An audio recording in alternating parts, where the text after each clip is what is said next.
आइए और मेघालय की जन भाषा पर अपना वक्तव्य दें। स्वागत है आपका। मैम, आप अपने को अनम्यूट कीजिए। जी, श्रुति जी, स्वागत है आपका। मेघालय की जनभाषा पर विचार व्यक्त करें। थोड़ा समय का भी ध्यान हमें रखना है। सर को मैंने इसलिए नहीं कहा क्योंकि उनका विषय काफी विस्तृत था। हर वक्त अगर अपने समय का ध्यान रखेंगे तो कार्यक्रम ससमय संपन्न हो जाएगा। जी श्रुति जी, स्वागत है आपका। बहुत धन्यवाद। सबसे पहले तो आयोजकों का मैं हृदय से आभार प्रकट करना चाहती हूँ, आयोजकों के प्रति, और विशेष तौर पर, खास तौर पर परम आदरणीय श्री दयानिधि मिश्र जी का हृदय से धन्यवाद। और मेरा परम सौभाग्य है कि इस आभासी मंच के माध्यम से आप सभी विद्वंजन के बीच में मैं उपस्थित हो सकी हूँ। और इस सत्र के आदरणीय अध्यक्ष महोदय को प्रणाम करते हुए मैं अपनी बात शुरू करना चाहती हूँ। मेघालय की जो प्रमुख भाषाएं हैं उनके बारे में थोड़ा मैं बात करना चाहूँगी। सबसे पहले मैं खासी ग्रुप की जो भाषा है, क्योंकि मेघालय में मुख्य रूप से दो भाषाएं बोली जाती हैं, ऐसा कह सकते हैं। वैसे खासी, गारो और जैंतिया 3 ग्रुप्स हैं वहाँ पे। लेकिन जो खासी और जैंतिया यानी पनार जो उनकी भाषा है, जैंतिया समूह की जो भाषा है पनार, वो आपस में एक तरह से वो एक ही भाषा की 2 बोलियां हैं जिनमें म्यूचुअल इंटेलिजिबिलिटी है और परस्पर बोधगम्यता है, और कुछ व्याकरणिक भिन्नताएं हैं दोनों के बीच में। नहीं तो एक ही ग्रुप की भाषाएं हैं। तो खासी पनार ग्रुप कहा जाता है इसको। और इसके बारे में शुरू में हम थोड़ा सा देखेंगे, और उसके बाद गारो भाषा के रूप के बारे में थोड़ी सी बातचीत मैं करना चाहूंगी। खासी भाषा या खासी पनार ग्रुप की जो भाषाएं हैं, हम कह सकते हैं, क्योंकि बहुत सारी डायलेक्ट्स, बहुत सारी बोलियां हैं इस समूह में। तो ये भाषा ऑस्ट्रो एशियाटिक भाषा परिवार की भाषा है, जो तिब्बती, बर्मी और इंडो आर्यन परिवारों की भाषाओं से घिरी हुई। हम जानते हैं पूर्वोत्तर के बारे में, जो इसके पहले पर्चा पढ़ा गया, उसमें भी हमने देखा कि केवल द्रविडियन परिवार को छोड़ करके पूर्वोत्तर क्षेत्र में जो बाकी 3 भाषा परिवार हैं जो भारत में बोली जाती हैं, इंडो आर्यन और सिनो टिबेटन यानी तिब्बती चीनी और ऑस्ट्रो एशियाटिक परिवार की भाषाएं यहाँ बोली जाती है पूर्वोत्तर में। तो खासी भाषा जो है वो ऑस्ट्रो एशियाटिक भाषा परिवार की भाषा है। इस परिवार की अधिकांश भाषाएं दक्षिण पूर्व एशिया के कई देशों में बोली जाती हैं, और इसलिए ये नृवैज्ञानिकों के लिए, जो एंथ्रोपोलॉजिस्ट हैं, उनके लिए एक रहस्य की बात है और बहुत बड़ा ये प्रश्न चिन्ह है उनके सामने, क्योंकि ये जो एक द्वीप की तरह से ऑस्ट्रो एशियाटिक भाषा परिवार की जो खासी भाषा, खासी पनार ग्रुप की जो भाषा है यहाँ पर मौजूद है मेघालय में। उसके अलावा छोटा नागपुर में मुंडा जो परिवार की भाषा है वो भी इसी ग्रुप से संबंधित है। तो ये एक कह सकते हैं कि द्वीप की तरह से, आइलैंड की तरह से है। इस भाषा परिवार की कुछ भाषाएं निकोबार द्वीप समूह एवं भारत के अन्य हिस्सों में और छोटा नागपुर क्षेत्र में ये बोली जाती हैं। इस भाषा की 3 मुख्य शाखाओं में सबसे महत्वपूर्ण शाखा मोनखमेर समूह है जो दक्षिण पूर्व एशिया में अर्थात उत्तरी और दक्षिणी वियतनाम, लाओस, कंपूचिया एवं बर्मा तथा मलेशिया के कुछ भागों में बोली जाती है। ऐसा प्रतीत होता है कि खासी भाषा के विकास क्रम में भारतीय भाषाओं का संपर्क भी प्राचीन काल से रहा है, क्योंकि बहुत सारा बोरोइंग हमको यहाँ देखने को मिलता है। जन बोरोइंग, ये सारी जो भाषा वैज्ञानिक जो भी चीजें हैं वो हमको यहाँ देखने को मिलती हैं। तमाम शब्द इस भाषा में ऐसे मिलते हैं जो संस्कृत या हिंदी तथा अन्य भारतीय भाषाओं के साथ साथ अंग्रेजी, अरबी एवं तुर्की से सीधे ग्रहण किए गए या गृहीत प्रतीत होते हैं। खासी भाषा के बारे में बात करने से पहले इस ग्रुप के, मतलब इस समूह के मूल स्थान की थोड़ी सी चर्चा कर ली जाए। तो मूल स्थान की अगर बात करें तो ये जनजाति प्रोटो ऑस्ट्रॉइड समूह के मॉन्खमेर वर्ग से संबद्ध मानी जाती है, जिनका मूल स्थान कंबोडिया और आसपास का क्षेत्र था। अब वो यहाँ से वहां गए या वहां के लोग यहाँ आए, ये भी एक उसका विषय है, रिसर्च का विषय है, शोध का विषय है। हर खासी कहता है और जानता है कि उसके पूर्वज किसी अन्य स्थान पर सदियों से रहते थे जो स्वर्ग की तरह था, और वहीं से वो यहाँ पर आए। उसके अलावा होमीवेल लिंगडो जो खासी विद्वान है, उनके अनुसार खासियों के पूर्वज नोंगोंग, लुनिंग और हाफलांग होते हुए यहाँ पहुंचे, जो कुकली नदी के दूसरी ओर था। प्रागैतिहासिक काल में मिले साक्ष्यों के आधार पर सन 400 ईस्वी के आसपास या इसके पूर्व पश्चिमी चीन के बहुत से लोग तिब्बत के रास्ते बर्मा से आए, ऐसा कहा जाता है। किंतु बर्मा के छिंदविन घाटी में रहने वाली कुछ शक्तिशाली जनजातियों ने इन लोगों को आसाम की ओर ढकेल दिया था और वहां से ये खासी हिल्स में आए। इसके बहुत सारे मत हैं जो खासियों के मूल स्थान के बारे में जो विचार व्यक्त किए जाते हैं, उनको जब हम देखते हैं तो ऐसे बहुत सारे विचार सामने आते हैं। खासी साहित्य का विकास अगर हम देखें तो खासी समुदाय के बौद्धिक और सांस्कृतिक विकास के साथ ही ये देखने को मिलता है। ब्रिटिश शासन की स्थापना और आधुनिक शिक्षा के प्रचार से मौखिक परंपरा से चली आ रही इनकी साहित्यिक विरासत को लिखित रूप मिलना शुरू हुआ। इसके पहले जो खासियों की समृद्ध साहित्यिक परंपरा है वो मौखिक या वाचिक साहित्य के माध्यम से ही पीढ़ी दर पीढ़ी ये हस्तांतरित होता रहा। अगर इतिहास की बात करें तो 1813 तक खासी साहित्य वाचिक परंपरा के माध्यम से ही हस्तांतरित हुआ। ये वाचिक परंपरा फवार अथवा लोक गाथाओं और लोक काव्य के रूप में पीढ़ी दर पीढ़ी आगे बढ़ती रही। फवार की यह परंपरा पुरिस्कम या फेबल्स और परोम या कहानियों के रूप में देखने को मिलती है। परोम के भी दो रूप हैं, एक लघु कहानियों का और बृहत रूप लंबी कहानियों का है। इनका वाचन संक्षेप में 2-3 घंटे से लेकर 10-12 घंटे तक भी हो सकता था। कभी कभी लोक वाद्यों की संगत के साथ ये लोक कवि अपनी रचनाओं का सस्वर पाठ या गायन करते थे। ईसाई मिशनरी के आगमन से पूर्व लिखित खासी साहित्य प्राप्त नहीं है। इस संबंध में खासी समुदाय में कई किंवदंतियां प्रचलित हैं। एक कथा के अनुसार समुद्र पार करते समय खासियों के पूर्वजों के हाथ से लिखित साहित्य पानी में गिरकर लुप्त हो गया था। कालांतर में लिखित परंपरा के अभाव में बहुत सी बहुमूल्य साहित्यिक परंपरा खो गई। वाचिक परंपरा के युग में यदि किसी व्यक्ति को लोक साहित्य का ज्ञान प्राप्त करना होता था तो उसे कथावाचक या लोक गायक का सानिध्य प्राप्त करना होता था। इन कथाओं में जहां प्राचीन काल के गौरवशाली चरित्रों के साहसिक कार्यों का वर्णन किया जाता था, वहीं पशु पक्षियों, वृक्षों, पर्वतों आदि के बहुरंगी चित्र भी उतारे जाते थे। युद्ध, शिकार, तीरंदाजी और धार्मिक उत्सवों से संबंधित कथाओं की मौखिक परंपरा इनके सामाजिक जीवन का अंग थी और विवाह आदि सामाजिक समारोहों में लोग रात रात भर गाकर लोक कथाओं को सुनाते थे। अपने श्रम साध्य एवं कठिन पर्वतीय जीवन की कठिनाइयों को सहज बनाने के लिए ये गीतों की सहायता लिया करते थे। खासी एवं जैन पहाड़ियों में खेतों में काम करते हुए लोग लोक गीतों के मधुर संगीत से अपने श्रम की पीड़ा को कम करते थे। ब्रिटिश राज की स्थापना के कारण जिस नव जागरण का उदय खासी समाज में हुआ, उसने विभिन्न सामाजिक एवं सांस्कृतिक परिवर्तनों को जन्म दिया। एक ओर उनकी पारंपरिक व्यवस्था में हस्तक्षेप होना शुरू हुआ और दूसरी ओर उन्नति एवं विकास का नया रास्ता भी मिला। खासी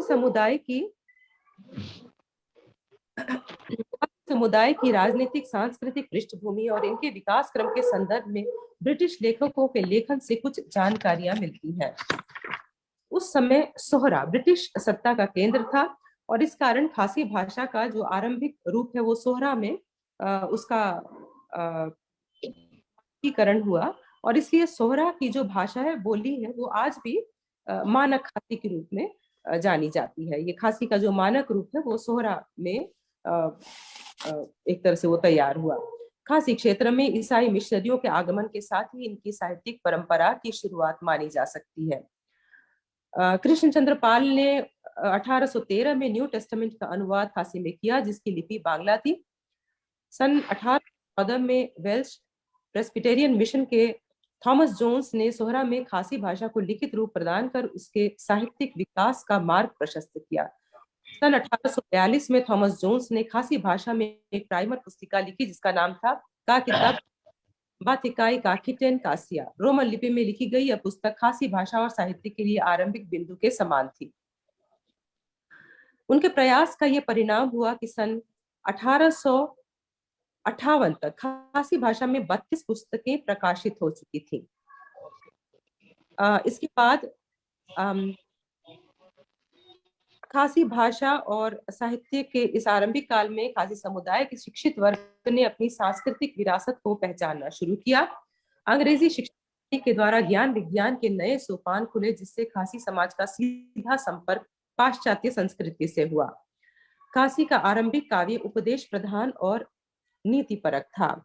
खासी काव्य परंपरा की अगली कड़ी के रूप में खासी कवि अमजद अली जो कि लगभग पिछली शताब्दी के अंतिम वर्षों में उन्होंने अपनी काव्य रचनाएं रखी, तो इनका नाम आता है, इनका महत्वपूर्ण स्थान है। 19वीं शताब्दी के समापन और 20वीं शताब्दी के आरंभ में खासी समाज में सांस्कृतिक पुनर्जागरण की धारा प्रवाहित हुई। इसी समय सोसो थाम जैसे समर्थ कवि सामने आए जिन्होंने खासी भाषा और साहित्य को अत्यधिक ऊंचाई प्रदान की। जिनके काव्य में, सोसो थाम के काव्य में प्रकृति का अनंत सौंदर्य अपने अनगढ़ रूप में अभिव्यक्त होता हुआ दिखाई देता है। अगर हम क्योंकि ये साहित्यिक विकास जो है उसका उसके भिन्न भिन्न विधाओं में, काव्य और उपन्यास, कहानी, अलग अलग विधाओं में उसका विकास किस प्रकार से हुआ, ये बहुत ज्यादा इसका डिटेल हो जाएगा, तो हम एक तरह से उसको संक्षेप में अगर देखें तो 20वीं शताब्दी के उत्तरार्ध में खासी भाषा एवं साहित्य में अत्यधिक विकास हुआ। शिक्षण संस्थाओं में खासी की विधिवत एवं व्यवस्थित शुरुआत ने इसके विकास में योगदान दिया। विभिन्न सांस्कृतिक एवं राजनीतिक कारणों से अपनी भाषा एवं संस्कृति के प्रति इनमें अत्यधिक जागरूकता आई। पूर्वोत्तर पर्वतीय विश्वविद्यालय में खासी विभाग की शुरुआत हुई और साथ ही खासी भाषा एवं साहित्य के क्षेत्र में उच्च शिक्षा एवं अध्ययन का नया द्वार खुला। शोध एवं अनुसंधान के परिणाम स्वरूप जहां एक ओर खासी भाषा के विविध पक्षों के आरेखन का कार्य आज हो रहा है और वहीं साहित्य का अध्ययन भी संवेदना और शिल्प दोनों ही स्तरों पर किया जा रहा है। इसके साथ ही तुलनात्मक अध्ययन के माध्यम से खासी भाषा एवं साहित्य का निरंतर विकास हो रहा है। इन सबका सबसे सार्थक परिणाम ये हुआ कि खासी भाषा और साहित्य अपनी क्षेत्रीय सीमा का अतिक्रमण करके राष्ट्रीय स्तर पर अपनी पहचान बना रही है खासी भाषा। और इसके कई कवि, कई लेखक ऐसे हैं जिनको की इस प्रकार पहचान मिली है। गारो भाषा की ओर अगर हम देखें तो मेघालय की जो प्रमुख भाषा है वो गारो भाषा है और मेघालय में जो विविध जनजातियां रहती हैं उसके समान जो गारो जनजाति भी एक तरह से अल्पज्ञात रही है शेष भारत के लिए। गारो नाम को सबसे पहले देखते हैं। गारो नाम के विषय में कई मत हैं। एक मत के अनुसार प्राचीन काल में हुए एक राजा अथवा मुखिया का नाम गारो था जिसके नाम के आधार पर पूरी जनजाति का नाम गारो प्रचलित हो गया। एक प्राचीन लोकगीत में इस जनजाति के मूल निवास स्थान का नाम गारो असोम अर्थात गारो की भूमि बताया गया है। एक दूसरे मत के अनुसार गारो पहाड़ियों के दक्षिणी भाग में गारा या गानसिंग नाम की जनजाति का निवास है जो गारो जनजाति की ही शाखा है। यह क्षेत्र बांग्लादेश के मैमनसिंह जिले के आसपास है जो सबसे पहले अंग्रेजों और बांग्ला भाषियों के संपर्क में आया। अंग्रेजों ने धीरे धीरे इस गारा शब्द से बने गारो शब्द का प्रयोग पूरी जनजाति के लिए करना शुरू किया। गारो भाषा में गारोजन अपने आप को आचिक, जिसका अर्थ है पर्वतीय व्यक्ति, पहाड़ का व्यक्ति कहते हैं, और आचिक मंडे, तो मंडे का मतलब होता है मनुष्य या आदमी और आचिक का मतलब पर्वतीय व्यक्ति, तो आचिक मंडे अपने आप को कहते हैं और अपनी भाषा को आचिकू कहते हैं। गारो जनजाति की वाचिक परंपरा के अनुसार मूल रूप से उनका निवास स्थान तिब्बत में था। तिब्बत से इस जनजाति के कई समूह जप्पा जलिम्पा और सुकपा बोंगप्पा नामक मुखियों के नेतृत्व में प्रवजित होकर कूच बिहार, असम के धुबरी, गुवाहाटी, ग्वालपाड़ा आदि स्थानों पर रुकते हुए और संघर्ष करते हुए गारो पहाड़ियों की ओर आकर यहीं बस गए। नृवैज्ञानिक और भाषा वैज्ञानिक दृष्टि से गारो जनजाति का संबंध बोडो जनजाति से है, जो ब्रह्मपुत्र घाटी के एक विस्तृत भूभाग पर लंबे समय तक निवास करती आई है। भाषा वैज्ञानिक दृष्टि से इस बोडो जनजाति का संबंध तिब्बत चीनी परिवार की एक शाखा तिब्बती बर्मी परिवार से है। इस परिवार की कई जनजातियां एक के बाद एक भिन्न भिन्न समूहों में छिंदविन, इरावदी, मीकांग और ब्रह्मपुत्र नदियों के बीच आकर बस गई थी। इसी परिवार की बोडो जनजाति से संबंधित है गारो जनजाति। इस आरंभ से ही एक अपराजेय जिजीविषा का परिचय दिया है गारो जनजाति ने, और इस जनजाति का सामाजिक सांस्कृतिक जीवन पूर्वोत्तर की अन्य जनजातियों के समान ही शेष भारत से भिन्न रहा है। और इनकी सामाजिक व्यवस्था के अंतर्गत 5 कुल हैं जो बहिर्विवाही हैं: संगमा, मारक, मोमिन, आरेंग और शिरा। इनकी जो बोलियां हैं, गारो की जो प्रमुख बोलियां हैं उसको अगर हम लोग देखें तो जो मानक गारो है वो है आवे, जो कि गारो हिल्स के उत्तरी भाग में बोली जाती है। इसके अलावा आबेंग, चिबोक, चिसाक, माची, माताबेंग, आतोंग, रूगा, गारागांचिक, दुआल, ये कुछ अन्य बोलियां हैं जो गारो ग्रुप के अंतर्गत आती हैं। और पहले पुराने समय में ये जो अलग अलग उप समूह थे वो आपस में बहुत दूर दूर बसे हुए थे, और उस समय में जो यातायात के साधन थे वो इतनी सुगमता से उपलब्ध नहीं थे। और इस कारण से कुछ ऐसा हुआ कि आज जो गारो की अलग अलग बोलियां हैं उनमें आपस में म्यूचुअल इंटेलिजिबिलिटी या परस्पर बोधगम्यता कई बार कम देखने को मिलती है। और ये एक बड़ी आश्चर्यजनक बात है। बोलियों के बीच में बहुत कम म्यूचुअल इंटेलिजिबिलिटी देखने को मिलती है। गारो जनजाति के भाषा वैज्ञानिक पक्ष का विवेचन करने पर ज्ञात होता है कि प्रख्यात भाषा वैज्ञानिक सर जॉर्ज ग्रियर्सन ने गारो भाषा को चीनी तिब्बती भाषा परिवार के बोडो भाषा समूह के अंतर्गत माना है। इस बोडो ग्रुप के अंतर्गत पूर्वोत्तर की और कई भाषाएं आती हैं, जैसे बोडो कछारी, गारो, दिमासा, राभा, मेच, लातुंग, कोच, रियांग और त्रिपुरी। ये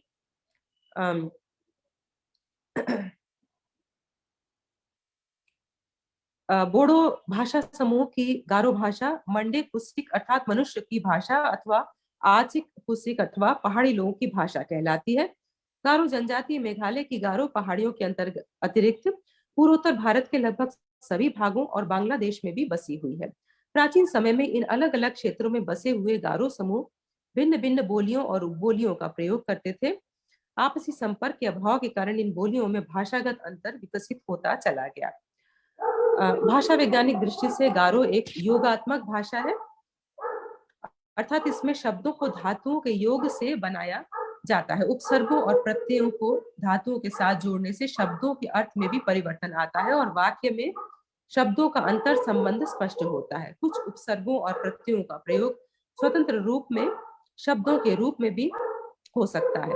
गारो के समृद्ध शब्द भंडार को आज कोशबद्ध किया जा सका है। गारो की एक महत्वपूर्ण विशेषता ये है कि इसमें स्वर यंत्र मुखी स्फोट यानी कि जो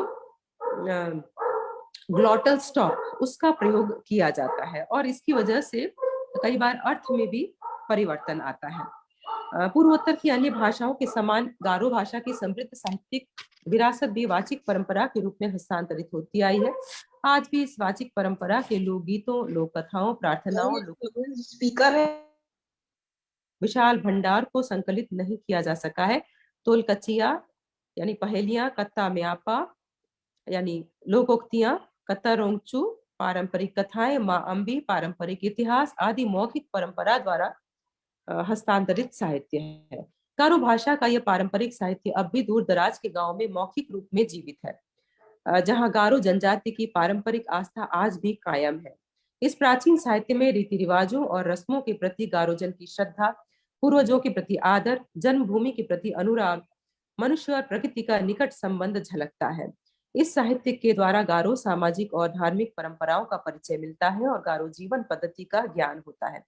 वाचिक गारो काव्य के अंतर्गत सामाजिक सांस्कृतिक अवसरों से संबंधित तो गीत है।